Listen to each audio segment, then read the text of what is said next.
जलवायु परिवर्तन एक परिचय। जलवायु परिवर्तन का मतलब है हमारे पृथ्वी के तापमान और मौसम के पैटर्न में लंबे समय तक बदलाव होना। यह एक प्राकृतिक प्रक्रिया हो सकती है, लेकिन पिछले कुछ दशकों में इंसानों की गतिविधियों की वजह से यह तेजी से हो रहा है। यह हमारे ग्रह के लिए एक बहुत बड़ा खतरा है, जिसके बहुत बुरे परिणाम हो सकते हैं। हमें इस संकट को समझने और इससे निपटने के लिए जल्द से जल्द कदम उठाने की जरूरत है। इंसानों की गतिविधियां जलवायु परिवर्तन का मुख्य कारण। औद्योगिक क्रांति के बाद से इंसानों ने बहुत सारी गतिविधियां शुरू कर दी हैं। खासकर जीवाश्म ईंधन का इस्तेमाल जलवायु परिवर्तन का सबसे बड़ा कारण रहा है। कोयला, तेल और गैस जैसे जीवाश्म ईंधन जलाने से वातावरण में बहुत ज्यादा ग्रीन हाउस गैसें फैलती हैं। इन गैसों में सबसे ज्यादा खतरनाक कार्बन डाइऑक्साइड है, जो पृथ्वी के वायुमंडल में गर्मी को रोककर ग्लोबल वार्मिंग का कारण बनती है। इसके अलावा जंगलों को काटना, फैक्ट्रियों का काम और खेती करने के तरीके भी इन हानिकारक गैसों को बढ़ावा देते हैं। ग्रीन हाउस गैसें पृथ्वी के वायुमंडल का एक प्राकृतिक हिस्सा है और सूर्य से आने वाली गर्मी को रोककर हमारे ग्रह को रहने लायक बनाए रखती है।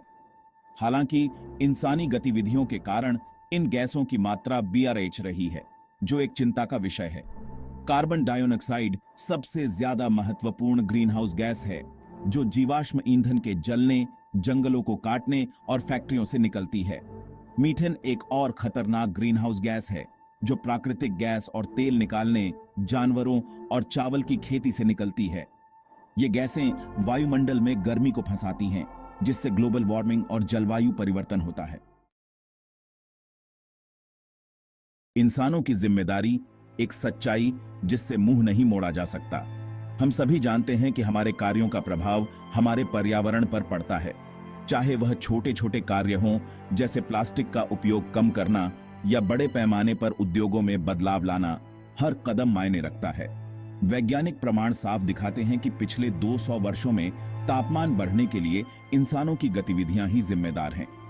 फैक्ट्रियों से निकलने वाला धुआं, वाहनों से होने वाला प्रदूषण और अन्य मानवीय क्रियाकलापों ने हमारे वातावरण को गंभीर रूप से प्रभावित किया है। औद्योगिक क्रांति के बाद से जीवाश्म ईंधन को जलाने, जंगलों को काटने और जमीन के इस्तेमाल में बदलाव से वायुमंडल में ग्रीन हाउस गैसों की मात्रा बहुत ज्यादा बढ़ गई है।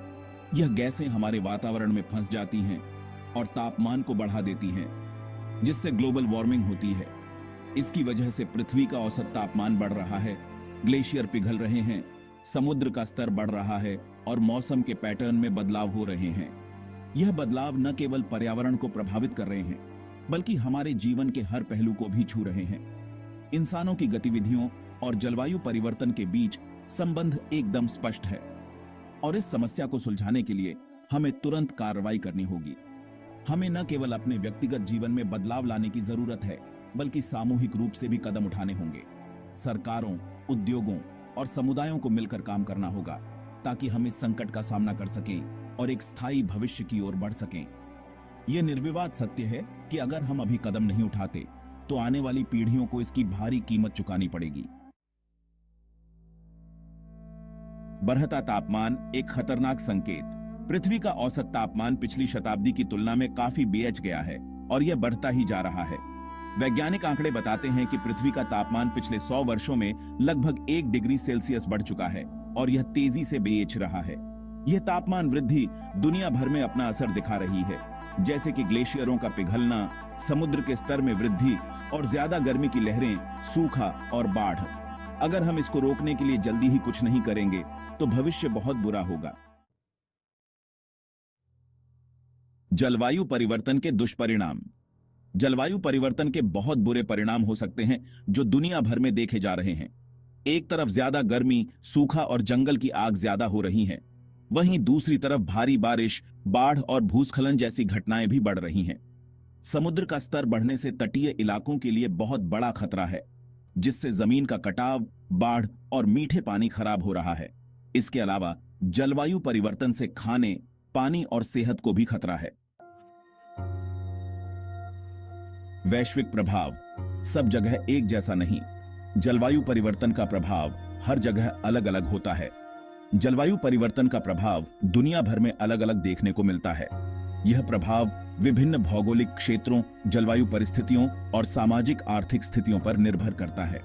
विकासशील देश, खासकर जो गर्म इलाकों में हैं, जलवायु परिवर्तन के प्रभावों से ज्यादा प्रभावित हैं। इन क्षेत्रों में तापमान में वृद्धि, सूखा और जल संकट जैसी समस्याएं अधिक होती हैं। इन देशों के पास अक्सर जलवायु परिवर्तन के प्रभावों से निपटने के लिए पैसे और साधन की कमी होती है, जिससे उनकी स्थिति और भी गंभीर हो जाती है। जैसे मौसम की बड़ी घटनाएं, जैसे कि बाढ़, तूफान और सूखा, इन देशों में अधिक बार और अधिक तीव्रता से होती हैं। समुद्र के स्तर में वृद्धि और खेती में कमी। इसके विपरीत विकसित देशों में स्थिति थोड़ी अलग है। विकसित देशों, जिनकी वजह से ग्रीन हाउस गैस ज्यादा बढ़ी हैं, उनके पास जलवायु परिवर्तन के प्रभावों को कम करने के लिए ज्यादा पैसे और तकनीक हैं। ये देश जलवायु परिवर्तन के प्रभावों को कम करने के लिए नवीनतम तकनीकों और संसाधनों का उपयोग कर सकते हैं, जिससे उन्हें इन प्रभावों से निपटने में मदद मिलती है। यह असमानता जलवायु न्याय और समानता के मुद्दों को उठाती है। जलवायु परिवर्तन के प्रभावों का असमान वितरण यह सवाल खड़ा करता है कि क्या सभी देशों को समान रूप से जिम्मेदार ठहराया जा सकता है। इस असमानता को दूर करने के लिए वैश्विक सहयोग और अंतर्राष्ट्रीय समझौतों की आवश्यकता है, ताकि सभी देश मिलकर जलवायु परिवर्तन के खिलाफ लड़ सकें।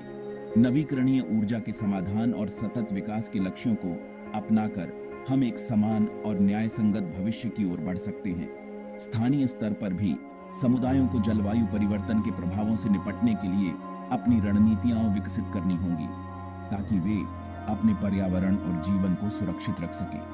अगर हम सभी मिलकर काम करें तो हम जलवायु परिवर्तन के प्रभावों को कम कर सकते हैं और एक बेहतर, सुरक्षित और स्थिर भविष्य की ओर बढ़ सकते हैं। बड़ी अर्थव्यवस्थाओं की जिम्मेदारी। जलवायु परिवर्तन एक ऐसी समस्या है जिसके लिए सभी को मिलकर काम करना होगा। हालांकि यह भी जरूरी है कि सभी देशों ने ग्रीन हाउस गैस बनाने में बराबर योगदान नहीं दिया है। अतीत में विकसित देशों जैसे संयुक्त राज्य अमेरिका, चीन और यूरोपीय संघ के देशों ने ग्रीन हाउस गैसों के बढ़ने में सबसे ज्यादा योगदान दिया है।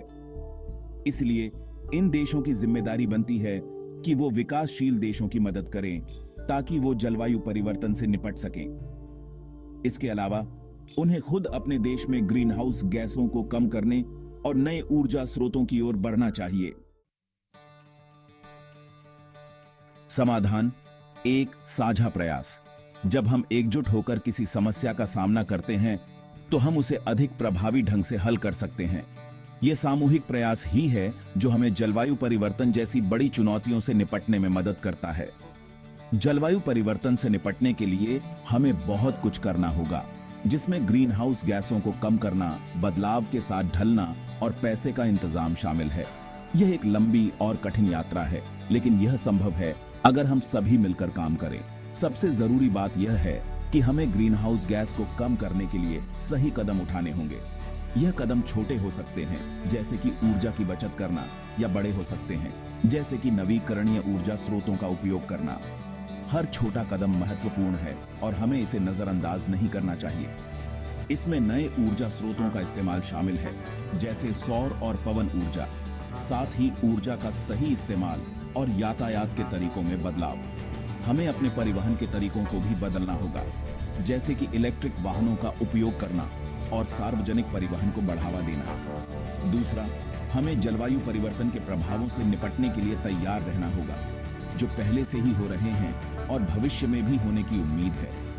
हमें यह समझना होगा कि जलवायु परिवर्तन के प्रभाव हर जगह अलग अलग हो सकते हैं और हमें इसके अनुसार अपनी तैयारी करनी होगी। इसमें तटीय सुरक्षा को बेहतर बनाना, सूखे में भी उगने वाली फसलों का विकास और चेतावनी प्रणालियों का निर्माण शामिल है। तटीय क्षेत्रों में बाढ़ और तूफानों से सुरक्षा के लिए मजबूत बांध और दीवारें बनानी होंगी। इसके अलावा हमें सूखे के समय में भी उगने वाली फसलों का विकास करना होगा, ताकि खाद्य सुरक्षा बनी रहे। चेतावनी प्रणालियों का निर्माण भी महत्वपूर्ण है, ताकि हम समय रहते किसी भी आपदा के लिए तैयार हो सकें।